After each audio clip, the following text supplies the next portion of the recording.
So we have dedicated our lives to do this, just like Miles Guo, which our leader, the founder of the new federal state of China and the Chinese whistleblower movement since 2017. But this day happened. I have to take you back to March 15th. We consider that's one of the most shameful day in the history of the United States, particularly in your judicial system. So that day, I think a lot of audiences probably at this time know that Miles Guo was arrested by the DOJ based on completely false allegations.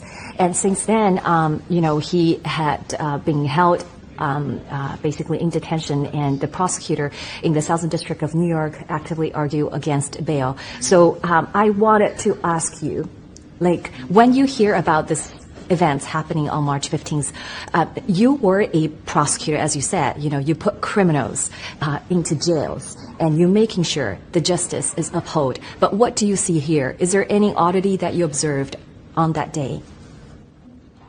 Well, it's certainly a two-tier justice system once again. And the two things that you're looking for as a prosecutor, someone that's supposed to be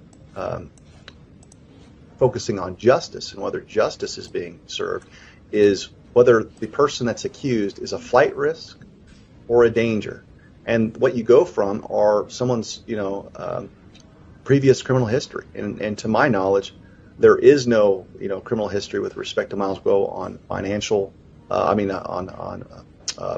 real physical violence. There's really no issues of flight risk. If anything, his home country is dead set against him. So where would he go? Mm-hmm. And so he's got every incentive to report and cooperate with authorities, which makes him a perfect candidate to have bail. The reason why someone like him is not getting pretrial conditions of release granted is because they need to put a muzzle on him. Mm-hmm. But those are the two things you're looking at. Flight risk, I don't see that here. And when you talk about a danger to society or to the community, usually we're looking at crimes of violence. Here we're looking at more of a white-collar accusation, but through a cursory view of Miles's involvement, it looks like he's been above board for the better part of a decade. And so this looks like a political hit job, and the way that you effectuate a goal politically is you try to lock someone up and throw away the key.